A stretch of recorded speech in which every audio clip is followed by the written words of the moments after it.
आज एक चिट्ठी मिली मुझे मेरे सपनों के आंगन में।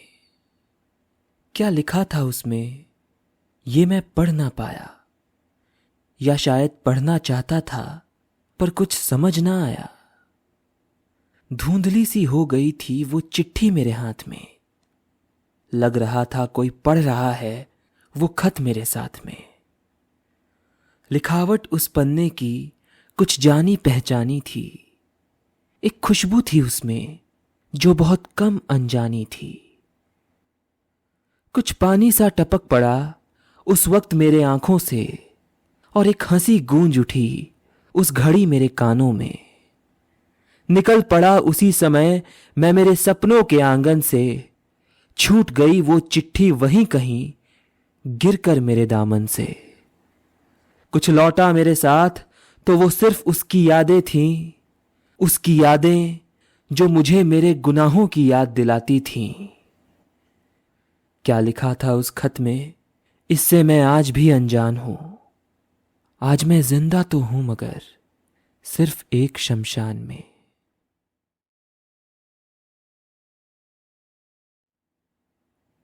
नमस्कार दोस्तों, मेरा नाम है अजय और स्वागत है आप सभी का मेरे इस YouTube चैनल में जिसका नाम है क्या लोग सुनेंगे।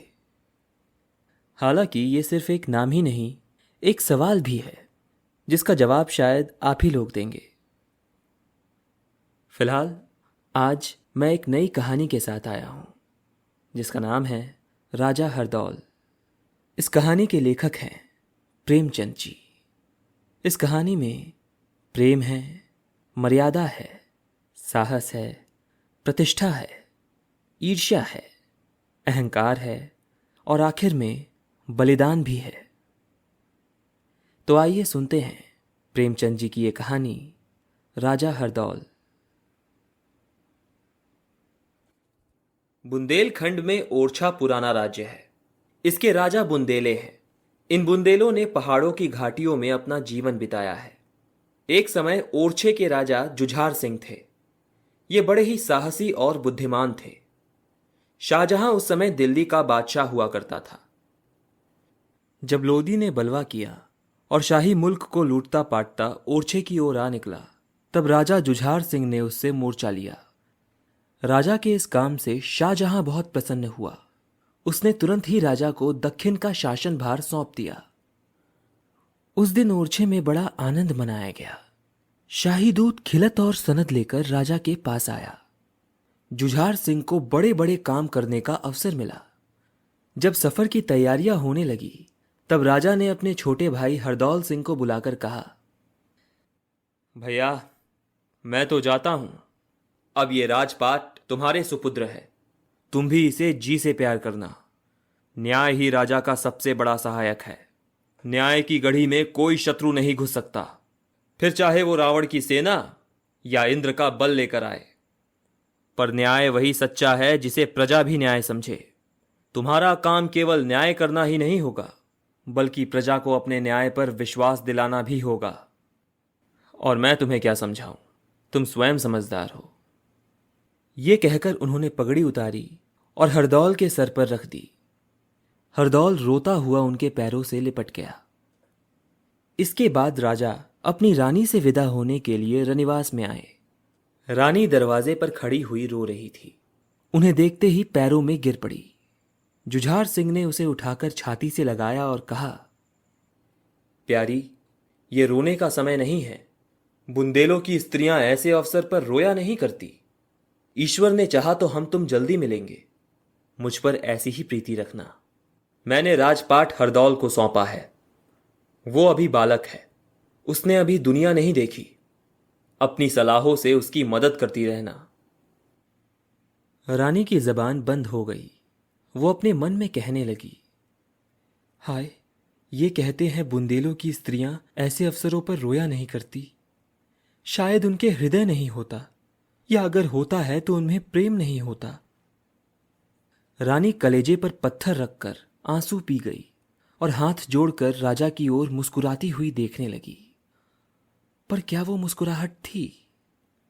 जिस तरह अंधेरे मैदान में मशाल की रोशनी अंधेरे को और भी अथाह कर देती है, उसी तरह रानी की मुस्कुराहट उसके मन के अथाह दुख को और भी प्रकट कर रही थी। जुझार सिंह के चले जाने के बाद हरदौल सिंह राज करने लगा। थोड़े ही दिनों में उसके न्याय और प्रजा वात्सल्य ने प्रजा का मन हर लिया। लोग जुझार सिंह को भूल गए।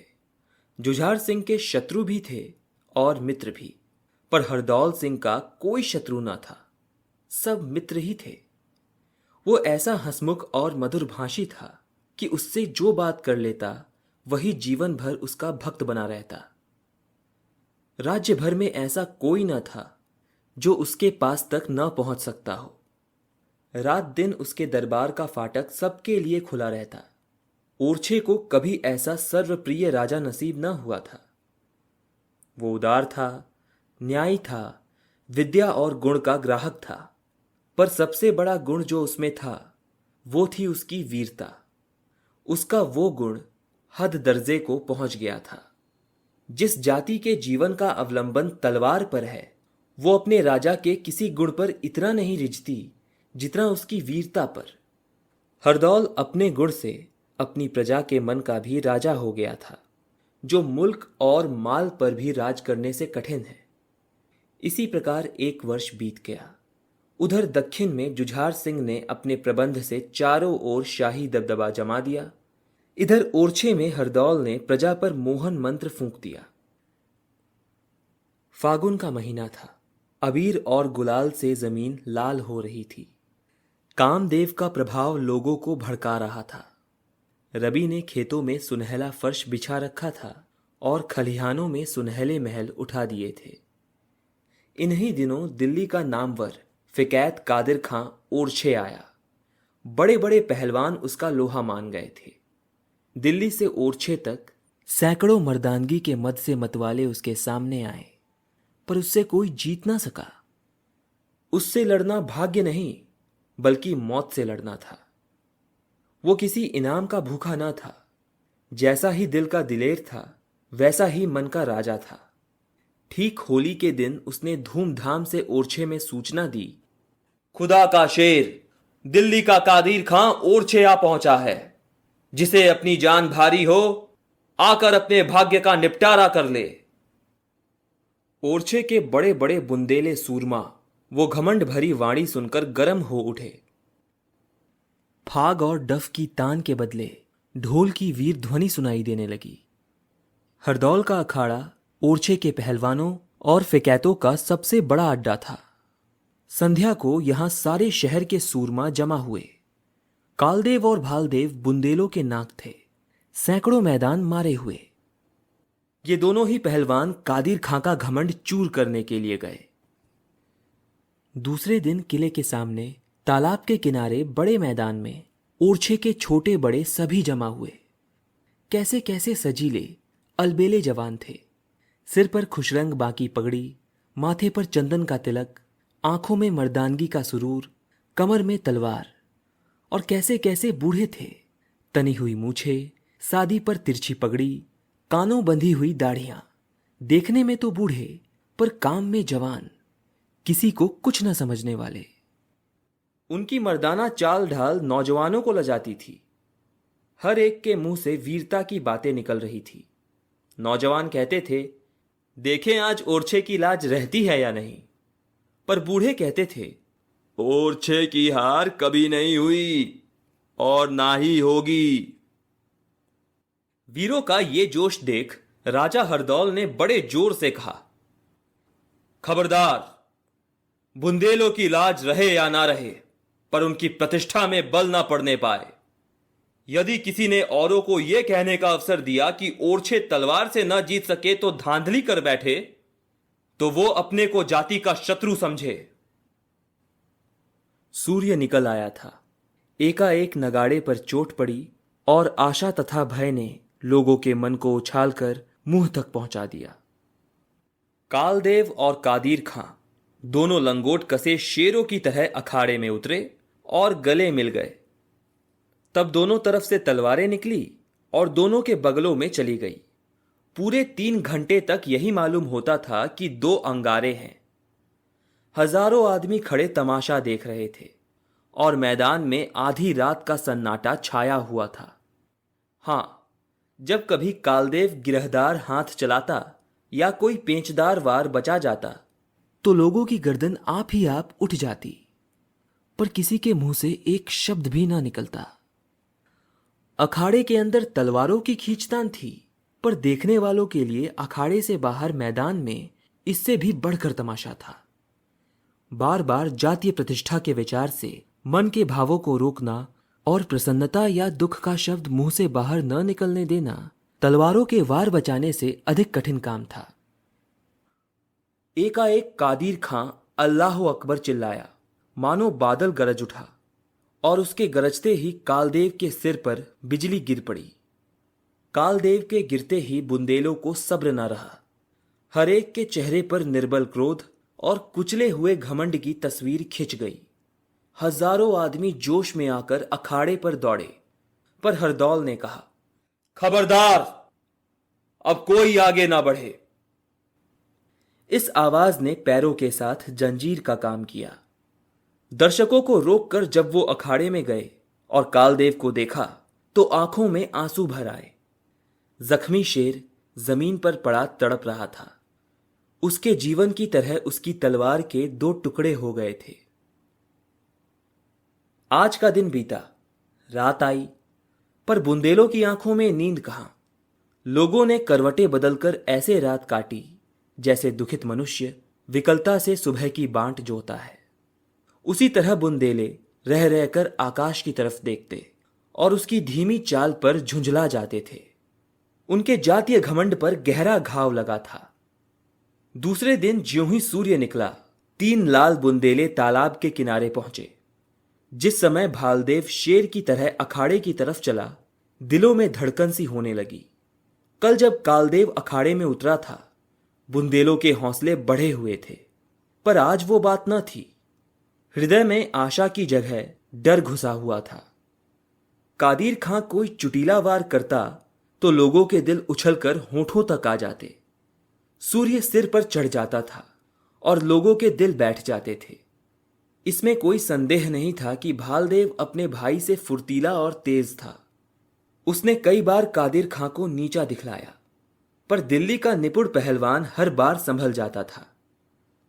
पूरे 3 घंटे दोनों बहादुरों में तलवारें चलती रही। एकाएक खटाके की आवाज हुई और भालदेव की तलवार के 2 टुकड़े हो गए। राजा हरदौल अखाड़े के सामने खड़े थे। उन्होंने भालदेव की तरफ तेजी से अपनी तलवार फेंकी। भालदेव तलवार लेने के लिए झुका ही था कि कादिर खां की तलवार उसकी गर्दन पर आ पड़ी। घाव गहरा न था, केवल एक चरका था, पर उसने लड़ाई का फैसला कर दिया। हताश बुंदेले अपने अपने घरों को लौटे। भालदेव अब भी लड़ने को तैयार था, पर हरदौल ने समझाकर कहा, भाइयों, हमारी हार उसी समय हो गई थी जब हमारी तलवार ने जवाब दे दिया। यदि हम कादिर खां की जगह होते तो निहत्थे आदमी पर वार ना करते, और जब तक हमारे शत्रु के हाथ में तलवार ना आ जाती हम उस पर हाथ ना उठाते। पर कादिर खां में यह उदारता कहां। बलवान शत्रु का सामना करने में उदारता को ताक पर रख देना पड़ता है। तो भी हमने दिखा दिया है कि तलवार की लड़ाई में हम उसके बराबर हैं, और अब हमको दिखाना है कि हमारी तलवार में भी वैसा ही जौहर है।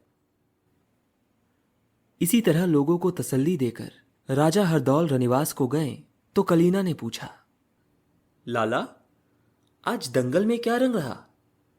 हरदौल ने सिर झुकाकर जवाब दिया, आज भी वही, कल सा हाल रहा। क्या भालदेव मारा गया?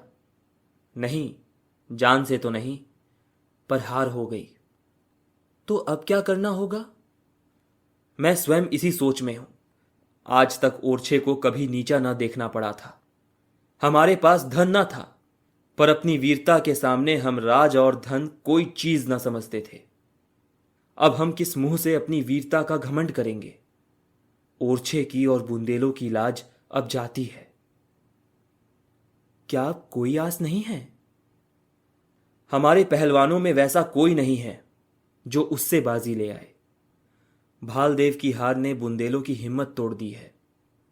आज सारे शहर में शोक छाया हुआ है। सैकड़ों घरों में आग नहीं जली, चिराग रोशन नहीं हुआ। हमारे देश और जाति की वो चीज जिससे हमारा मान था, अब अंतिम सांस ले रही है। उसके हार चुकने के बाद मेरा मैदान में आना धृष्टता है। पर बुंदेलों की साख जाती है तो मेरा सिर भी उसके साथ जाएगा। कादिर खां बेशक अपने हुनर में एक ही है, पर हमारा भालदेव कभी उससे कम नहीं। उसकी तलवार यदि भालदेव के हाथ में होती तो मैदान जरूर उसके हाथ रहता। ओरछे में केवल एक तलवार है जो कादिर खां की तलवार का मुंह मोड़ सकती है। वो है भैया की तलवार। अगर तुम ओरछे की नाक रखना चाहती हो तो उसे मुझे दे दो। यदि इस बार भी हार हुई तो ओरछे का नाम सदैव के लिए डूब जाएगा। कुलीना सोचने लगी, तलवार इनको दूं या ना दूं। राजा रुक गए हैं। उनकी आज्ञा थी कि किसी दूसरे की परछाई भी इस पर न पड़ने पाए। क्या ऐसी दशा में मैं उनकी आज्ञा का उल्लंघन करूं तो वे नाराज न होंगे? कभी नहीं। जब वे सुनेंगे कि मैंने कैसे कठिन समय में यह तलवार निकाली है तो उन्हें सच्ची प्रसन्नता होगी। बुंदेलों की आन किसको प्यारी नहीं है? उनसे ज्यादा ओरछे की भलाई चाहने वाला और कौन होगा? इस समय उनकी आज्ञा का उल्लंघन करना ही आज्ञा मानना है। यह सोचकर कुलीना ने तलवार हरदौल को दे दी। सबेरा होते ही खबर फैल गई, राजा हरदौल कादिर खां से लड़ने के लिए जा रहे हैं। इतना सुनते ही लोगों में सनसनी फैल गई। पागलों की तरह लोग अखाड़े की ओर दौड़े। हर एक आदमी कहता था कि जब तक हम जीते हैं महाराज को लड़ने नहीं देंगे। पर जब लोग अखाड़े के पास पहुंचे तो देखा कि अखाड़े में बिजलियां सी चमक रही हैं। बुंदेलों के दिलों पर उस समय जैसी बीत रही थी उसका अनुमान करना कठिन है। उस समय उस लंबे चौड़े मैदान में जहां तक निगाह जाती थी आदमी ही आदमी नजर आते थे। चारों तरफ सन्नाटा था। हर एक की आंख अखाड़े की तरफ लगी हुई थी और हर एक का दिल हरदौल की मंगल कामना के लिए ईश्वर से प्रार्थना करता था। कादिर खां का एक एक वार हजारों दिलों के टुकड़े कर देता था और हरदौल की एक एक काट से मनों में आनंद की लहरें उठती थीं। अखाड़े में दो पहलवानों का सामना था और अखाड़े के बाहर आशा और निराशा का। घड़ियाल ने पहला पहर बजाया और हरदौल की तलवार बिजली बनकर कादिर के सिर पर गिरी। ये देखते ही बुंदेले मारे आनंद के उन्मत्त हो गए। किसी को किसी की सुधि ना रही। कोई किसी से गले मिलता, कोई उछलता और कोई छलांगे मारता था।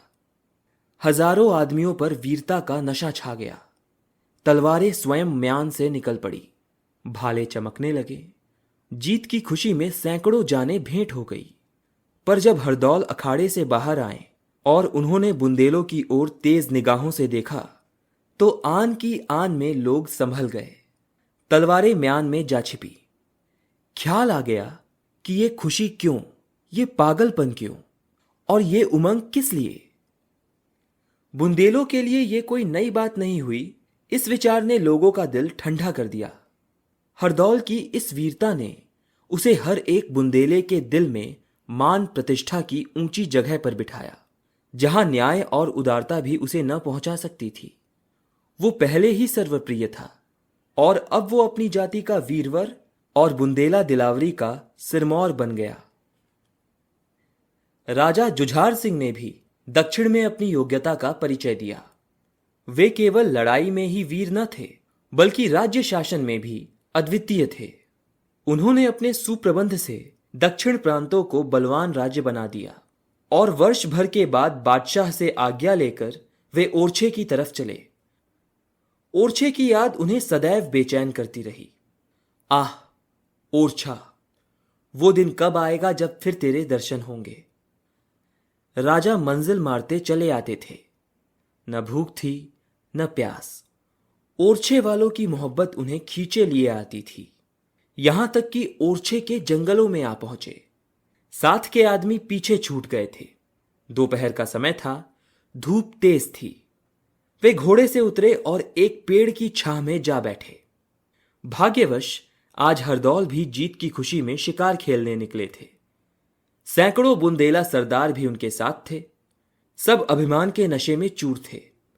उन्होंने राजा जुझार सिंह को अकेले बैठे देखा, पर वे अपने घमंड में इतने डूबे थे कि उनके पास तक न गए।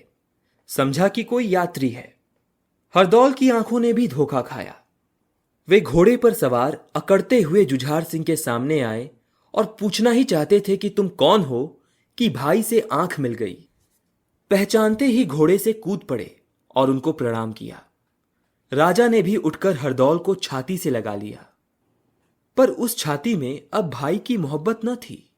मोहब्बत की जगह ईर्ष्या ने ले ली थी, और वो केवल इसलिए कि हरदौल दूर से नंगे पैर उनकी तरफ न दौड़ा। उनके सवारों ने दूर से ही उनकी अभ्यर्थना की। संध्या होते होते दोनों भाई ओरछे पहुंचे। राजा के लौटने का समाचार पाते ही नगर में प्रसन्नता की दुदुम्भी बजने लगी। हर जगह आनंदोत्सव होने लगा और तुरती फुर्ती शहर जगमगा उठा। आज रानी कुलीना ने अपने हाथों से भोजन बनाया। 9 बजे होंगे। लौंडी ने आकर कहा, महाराज, भोजन तैयार है। दोनों भाई भोजन करने आए। सोने की थाल में राजा के लिए भोजन परोसा गया और चांदी की थाल में हरदौल के लिए। कुलीना ने स्वयं भोजन बनाया था, स्वयं थाल परोसे थे और स्वयं ही सामने लाई थी। पर दिनों का चक्र कहो या भाग्य के दुर्दिन, उसने भूल से सोने की थाल हरदौल के आगे रख दी और चांदी की थाल राजा के सामने। हरदौल ने कुछ ध्यान न दिया। वो वर्ष भर से सोने की थाल में खाते खाते उसका आदी हो गया था। पर जुझार सिंह तिलमिला गए। जबान से कुछ ना बोले, पर तेवर बदल गए और मुंह लाल हो गया। रानी की तरफ घूर कर देखा और भोजन करने लगे, पर ग्रास विष मालूम होता था। 2-4 ग्रास खाकर उठ गए। रानी उनके तेवर से डर गई। आज कैसे प्रेम से उनके लिए भोजन बनाया था। कितनी प्रतीक्षा के बाद यह शुभ दिन आया था। उसके उल्लास का कोई परावार ना था, पर राजा के तेवर देखकर उसके प्राण सूख गए। जब राजा उठ गए और उसने थाल को देखा तो कलेजा धक से हो गया और पैरों तले मिट्टी निकल गई। उसने सिर पीट लिया। हे ईश्वर, आज रात कुशलता पूर्वक कटे। मुझे शकुन अच्छे दिखाई नहीं देते। राजा जुझार सिंह शीश महल में लेटे थे। चतुर नाइन ने रानी का श्रृंगार किया और मुस्कुराकर बोली, कल महाराज से इसका इनाम लूंगी। ये कहकर वो चली गई, परंतु कलीना वहां से न उठी। वो गहरे सोच में पड़ी हुई थी। उनके सामने कौन सा मुंह लेकर जाऊं? नाइन ने मेरा श्रृंगार कर दिया, पर क्या मेरा श्रृंगार देखकर भी वे खुश होंगे? मुझे इस समय अपराध हुआ है। मैं अपराधीन हूं। मेरा उनके पास इस समय बनाव श्रृंगार करके जाना उचित नहीं। नहीं नहीं, आज मुझे उनके पास भिखारिन के भेष में जाना चाहिए। मैं उनसे क्षमा मांगूंगी। इस समय मेरे लिए यही उचित है। ये सोचकर रानी बड़े शीशे के सामने खड़ी हो गई। वो अप्सरा सी मालूम होती थी। सुंदरता की कितनी ही तस्वीरें उसने देखी थीं, पर उसे इस समय शीशे की तस्वीर सबसे ज्यादा खूबसूरत मालूम होती थी। सुंदरता और आत्मरुचि का साथ है। हल्दी बिना रंग के नहीं रह सकती। थोड़ी देर के लिए कुलीना सुंदरता के मद से फूल उठी। वो तन कर खड़ी हो गई। लोग कहते थे कि सुंदरता में जादू है, और वो जादू जिसका कोई उतार नहीं। धर्म और कर्म, तन और मन सब सुंदरता पर न्योछावर है। क्या मेरी सुंदरता में इतनी भी शक्ति नहीं कि महाराज मेरा अपराध क्षमा कर सके?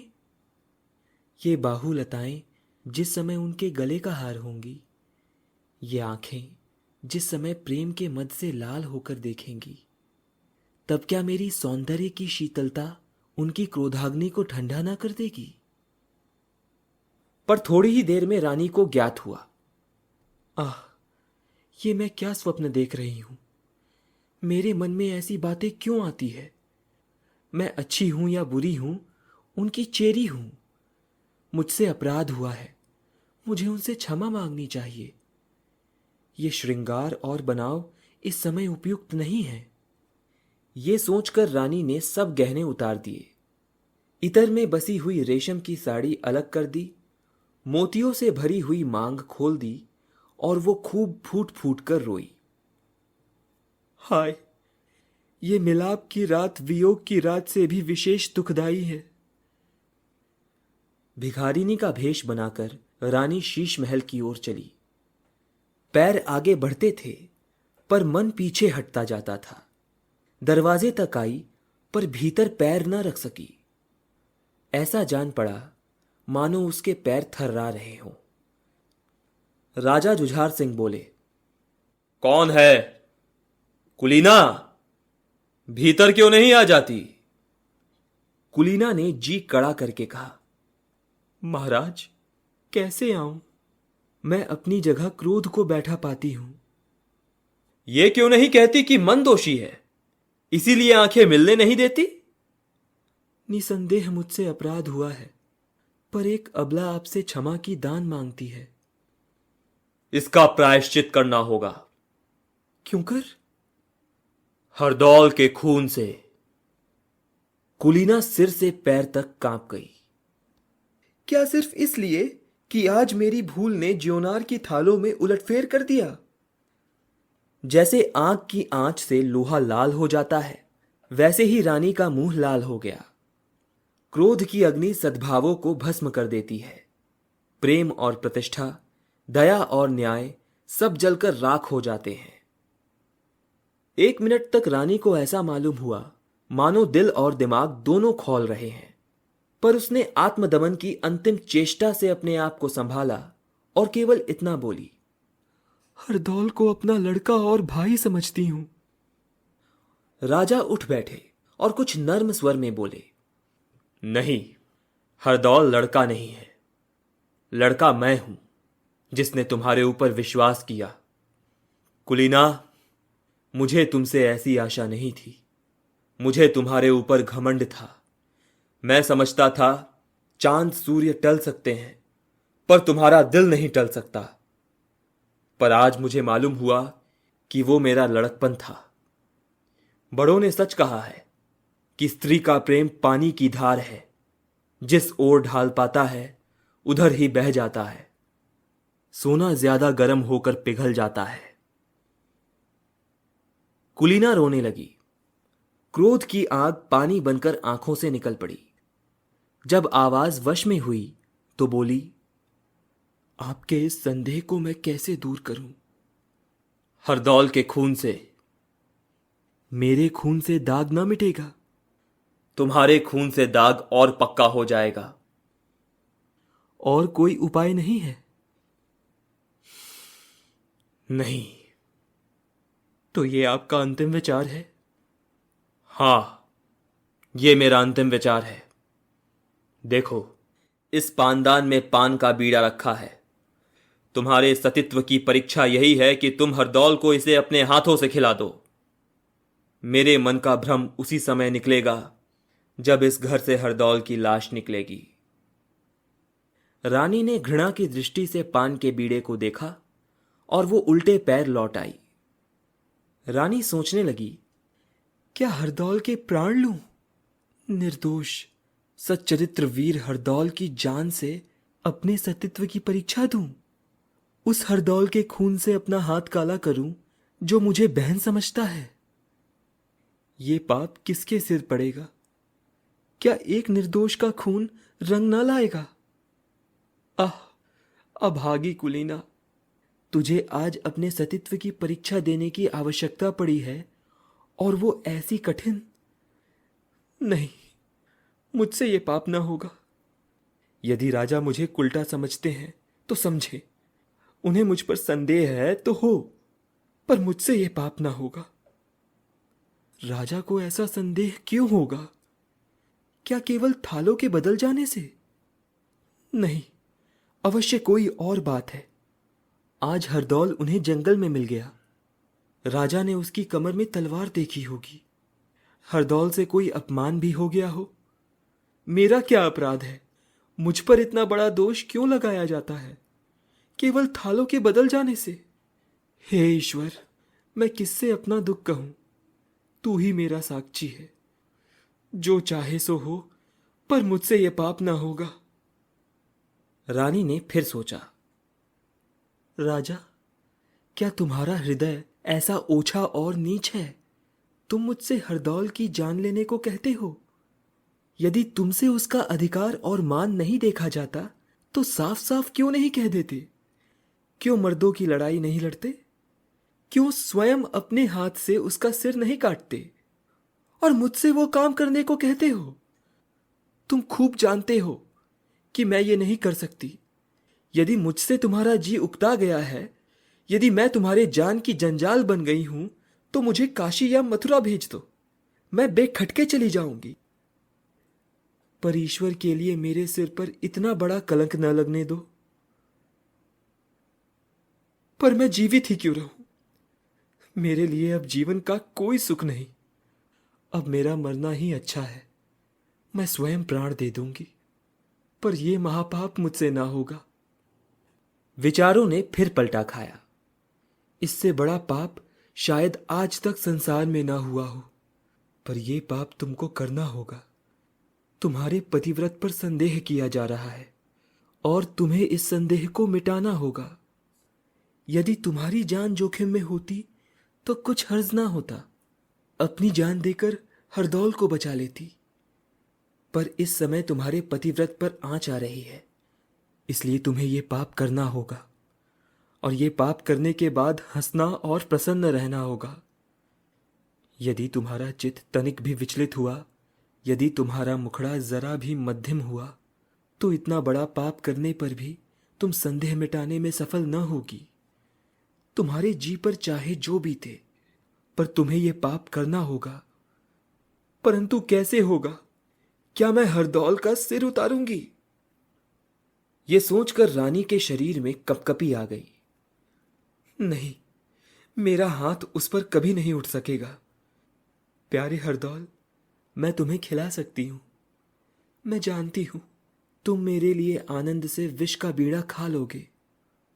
हां, मैं जानती हूं तुम नहीं ना करोगे। पर मुझसे यह महापाप नहीं हो सकता। एक बार नहीं, 1000 बार नहीं हो सकता। हरदौल को इन बातों की कुछ खबर न थी। आधी रात को एक दासी उनके पास रोती हुई आई। उसने सब समाचार अक्षर अक्षर कह सुनाया। वो दासी पानदान लेकर रानी के पीछे पीछे राजमहल के दरवाजे पर गई थी और सब बातें सुनकर आई थी। हरदौल राजा का ढंग देखकर पहले ही पड़ता गया था कि राजा के मन में कोई ना कोई कांटा अवश्य खटक रहा है। दासी की बातों ने उसके संदेह को और भी पक्का कर दिया। उसने दासी से कड़ी मनाही कर दी। सावधान, किसी दूसरे को कानो कान इन बातों की भनक ना पड़े। और वो स्वयं मरने के लिए तैयार हो गया। हरदौल बुंदेलों की वीरता का सूरज था। उसकी भौहों के तनिक इशारे से 3 लाख बुंदेले मरने मारने के लिए इकट्ठे हो सकते थे। ओरछा उस पर न्योछावर था। यदि जुझार सिंह खुले मैदान में उसका सामना करते तो अवश्य ही मुंह की खाते, क्योंकि हरदौल भी बुंदेला था और बुंदेले अपने शत्रु के साथ किसी प्रकार की मुंह देखी नहीं करते। मरना मारना उनके जीवन के लिए दिल बहलाव था। उन्हें सदा इसकी लालसा रहती कि कोई हमें चुनौती दे, कोई हमें छेड़े। उन्हें सदा खून की प्यास रहती और वो प्यास कभी ना बुझती। परंतु उस समय एक स्त्री को उसके खून की जरूरत थी और उसका साहस उसके कानों में कहता था, एक निर्दोष और सती अबला के लिए अपने शरीर का खून देने में मुंह ना मोड़ो। यदि भैया को यह संदेह होता कि मैं उनके खून का प्यासा हूं और उन्हें मारकर राज पर अधिकार करना चाहता हूं, तो कुछ हर्ज ना था। राज्य के लिए कत्ल और खून, दगा और फरेब सब उचित समझा गया है। परंतु इस संदेह का निपटारा मेरे मरने के सिवा और किसी तरह नहीं हो सकता। इस समय मेरा धर्म है कि मैं अपने प्राण देकर उनके संदेह को दूर कर सकूं। उनके मन में ये दुखाने वाला संदेह उत्पन्न करके यदि मैं जीता भी रहूं और अपने मन की पवित्रता जनाऊं, तो ये मेरी ढिठाई है। नहीं, इस भले काम में अधिक आगा पीछा करना अच्छा नहीं। मैं खुशी से विष का बीड़ा खाऊंगा। इससे बढ़कर शूरवीर की मृत्यु और क्या हो सकती है। क्रोध में आकर मारू के भय बढ़ाने वाले शब्द सुनकर रणक्षेत्र में अपनी जान को तुच्छ समझना इतना कठिन नहीं है। आज सच्चा वीर हरदौल अपने हृदय के बड़प्पन पर अपनी सारी वीरता न्यौछावर करने के लिए उद्यत है। दूसरे दिन हरदौल ने खूब तड़के स्नान किया। बदन पर अस्त्र शस्त्र सजाकर मुस्कुराता हुआ राजा के पास गया। राजा भी सोकर तुरंत ही उठे थे। उनकी अलसाई हुई आंखें हरदौल की मूर्ति की ओर लगी हुई थी। सामने संगमरमर के चौकी पर विष मिला पान सोने की तश्तरी में रखा हुआ था। राजा कभी पान की ओर ताकते और कभी मूरत की ओर। शायद उनके विचार ने इस विष की गांठ और उस मूर्ति में एक संबंध पैदा कर दिया था। उस समय जो हरदौल एकाएक घर में जा पहुंचे तो राजा चौंक पड़े। उन्होंने संभल कर पूछा, इस समय कहां चले? हरदौल का मुखड़ा प्रफुल्लित था। वो हंसकर बोला, कल आप यहां पधारे हैं, इसी खुशी में आज शिकार खेलने जाता हूं। आपको ईश्वर ने अजीत बनाया है, मुझे अपने हाथ से विजय का बीड़ा दीजिए। ये कहकर हरदौल ने चौक पर से पानदान उठा लिया और उसे राजा के सामने रखकर बीड़ा लेने के लिए हाथ बढ़ाया। हरदौल का खिला हुआ मुखड़ा देखकर राजा की ईर्ष्या की आग और भी भड़क उठी। दुष्ट, मेरे घाव पर नमक छिड़कने आया है। मेरे मान और विश्वास को मिट्टी में मिलाने पर भी तेरा जी न भरा। मुझसे विजय की बीड़ा मांगता है। हां, ये विजय का बीड़ा है, पर तेरी विजय का नहीं, मेरी विजय का। इतना मन में कहकर जुझार सिंह ने बीड़े को हाथ में उठाया। वे एक क्षण तक कुछ सोचते रहे, फिर मुस्कुराकर हरदौल को बीड़ा दे दिया। हरदौल ने सिर झुकाकर बीड़ा लिया और माथे पर चढ़ाया। एक बार बड़ी ही करुणा के साथ चारों ओर देखा और फिर बीड़े को मुंह में रख लिया। एक सच्चे राजपूत ने अपना पुरुषत्व दिखा दिया। विष हलाहल था। कंठ के नीचे उतरते ही हरदौल के मुखड़े पर मुर्दानी छा गई और आंखें बुझ गईं। उसने एक ठंडी सांस ली, दोनों हाथ जोड़कर जुझार सिंह को प्रणाम किया और जमीन पर बैठ गया। उसके ललाट पर पसीने की ठंडी ठंडी बूंदें दिखाई देती थी और सांस तेजी से चल रही थी, पर चेहरे पर प्रसन्नता और संतोष की झलक दिखाई देती थी। जुझार सिंह अपनी जगह से जरा भी ना हिले। उनके चेहरे पर ईर्ष्या से भरी हुई मुस्कुराहट छाई हुई थी, पर आंखों में आंसू भर आए थे। उजाले और अंधेरे का मिलाप हो गया था।